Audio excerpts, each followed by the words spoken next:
Do you ever want to take your campaign to the next level and change the focus from experience points and monster killing to gold collecting and treasure finding, adding more player-driven campaigns for value?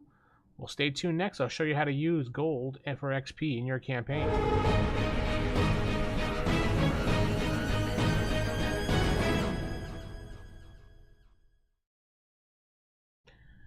Hey YouTube, welcome to the channel. TheEvilDM here. Today we're going to talk a little bit about XP for gold, how it's a good idea in your campaign. Now, treasure and gold was an emphasis in the early editions, and back in first edition and basic, and maybe even second edition. I really didn't play too much of that, but the trade for gold to XP was 1v1. So every piece of gold that you secured, you got 1 experience point. If you look back, you can see this rule. There's also one for magical items and treasure. They also had an XP value on it. And whenever you listen to me, whenever I do create a new item on the Pocket Memory Podcast, I will give the XP value or the gold value of items as I create them, because that's how we did it back then. So emphasis was placed on adventuring to acquire wealth and power from treasure. Not how many things you killed, how many monsters you're... Sure, killing things was awesome, fun. It went hand in hand with, finding that treasure and gold. But sometimes you didn't have to kill things to advance in the game. Finding treasure and loot and items was the way to drive the campaign. If you look at the experience points in the earlier editions, you didn't really get that much for low monsters. I mean, a lot of the monsters were bulk monsters, and they gave you a lot of experience that way. But they don't do that now. The emphasis is more just on XP. You don't get that. They scrapped the whole XP for gold thing, starting with the 20 or 3rd edition rules. And most modern players are just like, well, it was kind of a silly rule. What's the point? Oh, it's just a way for the DM to do this or that. But XP for gold drives the campaign into a player-driven campaign, because the player will seek out different ways to find more treasure and gold, listening to rumors, attempting to go into various dangerous situations, driving the campaign forward for you as the DM.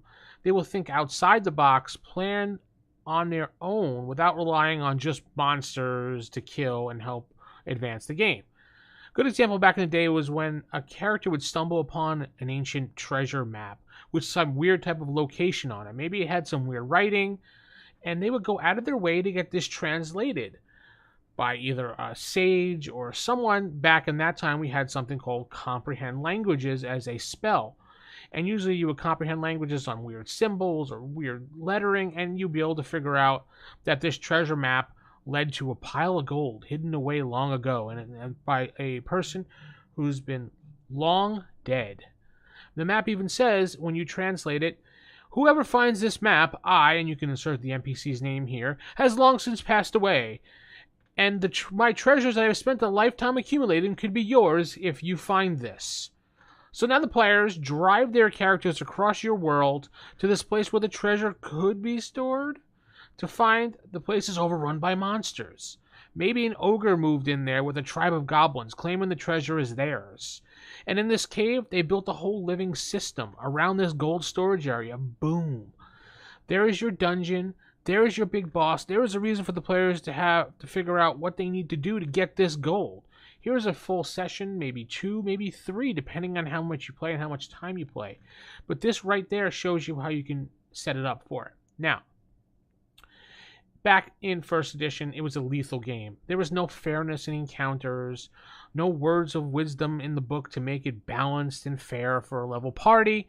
Sure, the DM could base fairness off of the hit dice of the monster versus the party, and make sure they were battling the appropriate hit dice of monsters, but we didn't do that.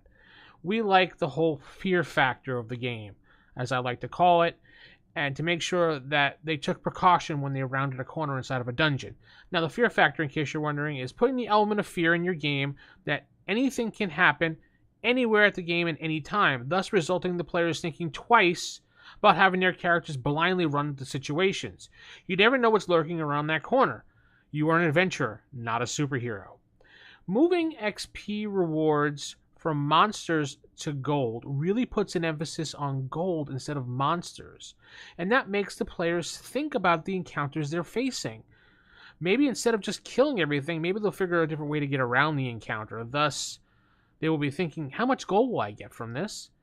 And is it guarding gold? No? Alright, let's get around it. Situations like this alone can give the characters more XP rewards for just thinking outside the box and role-playing and getting in the mindset of their character as opposed to just killing and slaughtering everything and hoping to gain enough experience points from that.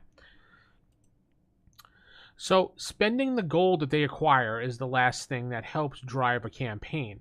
Now, some DMs in various campaigns would determine what the gold XP value ratio was. A lot of DMs kept it 1v1, some did it 2v1. So at the end of the adventure, any gold that has been secured in a secure location by the adventurers, which would be a base of operations, maybe the secure safe room that they're in, as long as they're holding it securely in their little grubby paws or in a secure little treasure box where they can count it and see it, that counts as it, and you give them the experience points for that gold. You can also, some DMs decided that when you spent the gold, then you would get experience points from that. None of these methods were wrong. Each of the ones added flavor into how the DM really wanted to run the world. So, what does this mean? This is where a player can help drive the story and invest in the world you created. So the more gold that they get, the more they're going to tend to, at first, hoard that gold. And then after a while, they're going to see they have all this gold, and then they're going to start spending it on things, and they're going to start buying these weird items, and then they're going to be like, well, maybe I can buy this to get to that. Or maybe they hear of an auction in town of a really ancient map or an ancient item that leads them to the rumor of some large artifact in the world. Also, they start building strongholds, and in strongholds, they start to purchase land, and they help create the structure of the world where you've planned. Sure, you have this big world planned out, but if they start adding to your world, they're starting to add a piece of themselves, or I should say a piece of their characters, to this world that you've created, and now becomes a collaborative project. Not just your project, it becomes everybody's world, because people are investing in. And the best of all, they get to help flesh it out with you, and you get to help them along the way by adding more NPCs, adding more help, adding hirelings. Now the person has a whole structure that he can put on autopilot or micromanage however he wants.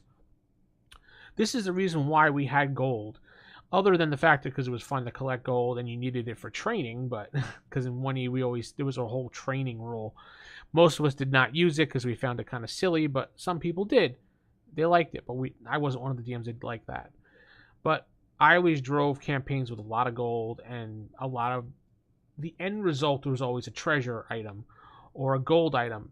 And that is what drove them to want to get these things. The more gold they collected, the more experience they gained, and the more they wanted to spend this gold on things to get more things to help gain more gold, which ended in more experience. So older campaigns were treasure-driven as opposed to monster-driven. And it's something that I've been incorporating into my 5e games a lot more now, is doing the whole gold treasure aspect. If they start seeing value in having all this gold and it gives them more experience points, then fighting monsters, then they're going to tend to avoid these monsters, maybe kill the monsters if they have to, but their end result is to go after the gold. If I give them a situation to destroy a monster here, or go after this treasure map, destroy the monsters and get gold, they're going to go for the treasure map with the gold, not just the monsters, because they know they're getting experience points for this gold, and they might get loot, swords, rings, everything like that. This is how we did it in the original game, and this is how we should do it going forward.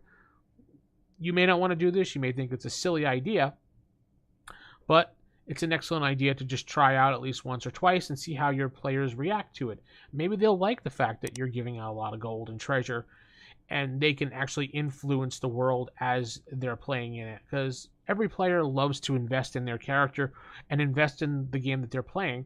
So what better way to do it than this with gold? Let me know what you think. Like, comment, subscribe, hit that little bell icon if you want to hear more. Good night, everybody.